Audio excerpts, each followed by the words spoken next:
Are you kidding me? You think you can bring your ghetto trash rituals into our neighborhood and defile this gazebo? That's the soundtrack that crashed into the biggest moment of my life. Yeah, that happened. I had everything planned, down to the second, right down to the music my girl loved, the fairy lights I hung up myself, the ring burning a hole in my pocket, even the soft red sweater she wore because I told her to dress a little nice. My fiancé, my world, carrying our first kid, deserved magic, and I was going to give it to her right here. The plan was perfect. She thought we were meeting friends at the clubhouse for a late dinner, so I led her down the path, her eyes all confused, asking, "Babe, where are we going?" Then she saw the lights, the music, that old soul tune her dad used to play for her mom, and everything just lit up. I saw it hit her, the tears, the laughter, the hope. My heart was about to explode. I started my speech, telling her how she turned my life from black and white to full-on Technicolor, how watching her carry our baby made me a better man.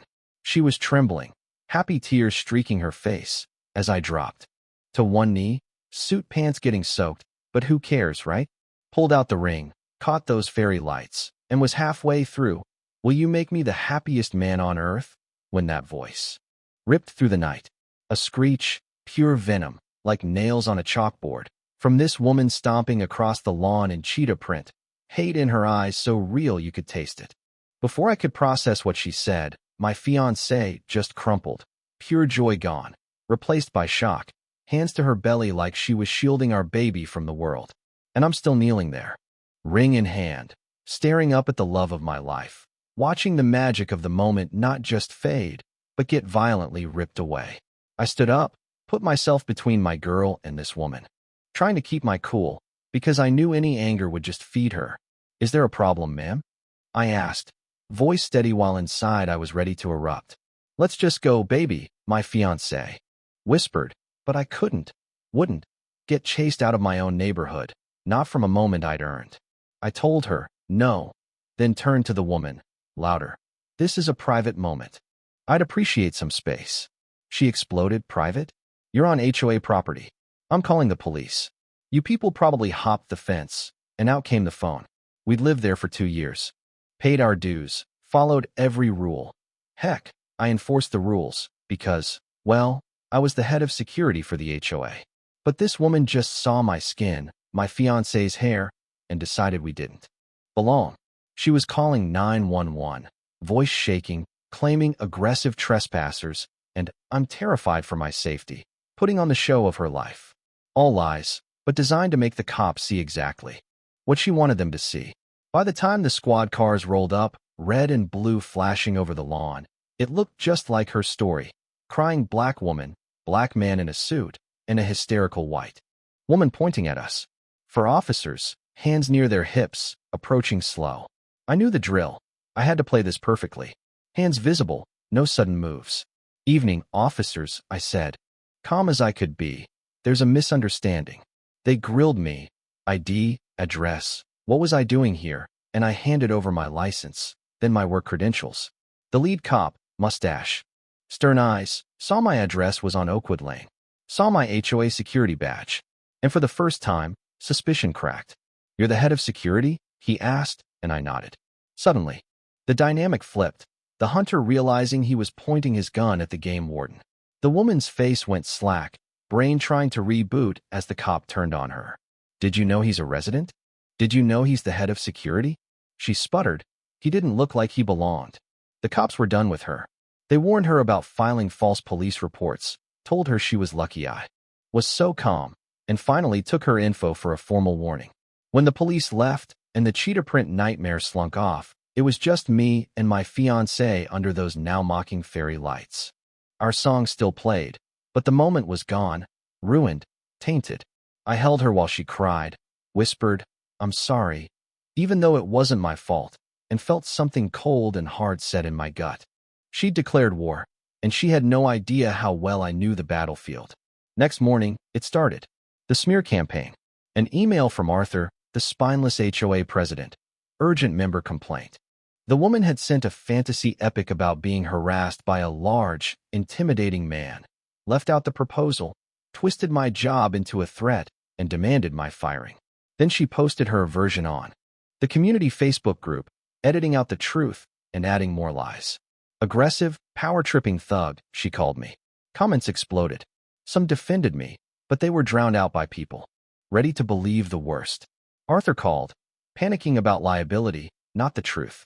He wanted a formal statement, a report, and told me to lay low. Even my own security firm benched me, desk. Duty, no patrols, no interaction, just paperwork. I spent the whole day documenting everything. The reservation, the police report, every fact, every timestamp. My fiancé sat in the living room, scrolling through comments from people who used to wave at us, now asking if we even belonged. It wasn't enough to defend myself. I had to go on offense. She'd weaponized the rules, but I wrote the rule book. I pulled her file, mostly clean, just minor trash can warnings, nothing juicy. So I dug deeper, cross-referencing her property against ARC records. Found an unapproved satellite dish, hidden behind a bush, clear violation. But to avoid looking vindictive, I bundled her violation with several others I found that morning, then sent out a batch of official notices. 2 days later, she got her letter and lost it, emailing the board, my boss, everyone, claiming harassment and retaliation. But I documented every step, and when Arthur called, panicking again, I laid out the facts. 6 violations, not just hers, all by the book. On Facebook, she posted the violation notice, trying to rally the mob, but suddenly others chimed in. I got one too. The water was muddied. Then came the twist. A quiet neighbor named Frank reached out. He'd seen a revolving door of cousins at her house every weekend, hinting at illegal short-term rentals.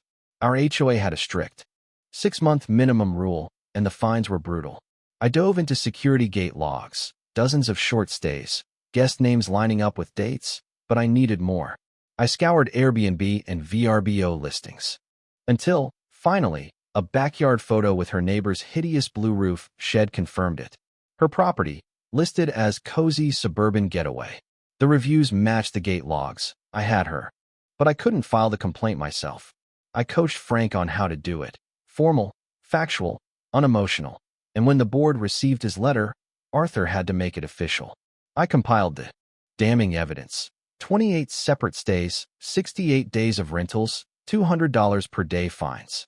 At the board hearing, her lawyer tried to deflect. Maybe a scammer listed the house, but the evidence was bulletproof. Sarah, the sharp board member, cut through the nonsense. When I presented the data, logs, photos, reviews, the silence in the room was sweeter than any speech. The board dropped the hammer. $13,600 in fines, a cease and desist, loss of community amenities for a year, and her complaint against me? Dismissed for lack of evidence. She left that meeting a pariah, no longer queen of the rules, just another rule breaker crushed by the system she tried to use as a weapon. But it didn't end there. For a couple weeks, there was peace. Her listing vanished. The cousins disappeared. The mob got quiet. My name was cleared, my job restored, and my fiancé and I finally began to breathe again. Even dreamed of a private engagement do-over. But a person like her doesn't accept defeat. Her next move was straight up dangerous, calling the police to report me for prowling in her yard, naming me specifically, a criminal accusation that could end everything. She didn't know. Our entire community was covered by security cameras, including my own porch, which showed I never left my house that night. As the police pulled up, I was ready to show them every minute. This time, I had proof, and this time, she was about to face the kind of justice you can't lie your way out of. So let me ask you, in a world where the rules can be twisted, where justice sometimes has to be 1 inch by inch, who do you trust to wield the power? The loudest voice, the nastiest neighbor, or the one who keeps receipts? Drop your thoughts below. Is it ever possible to get true justice in a place where community can turn so quickly? Let's hear your stories.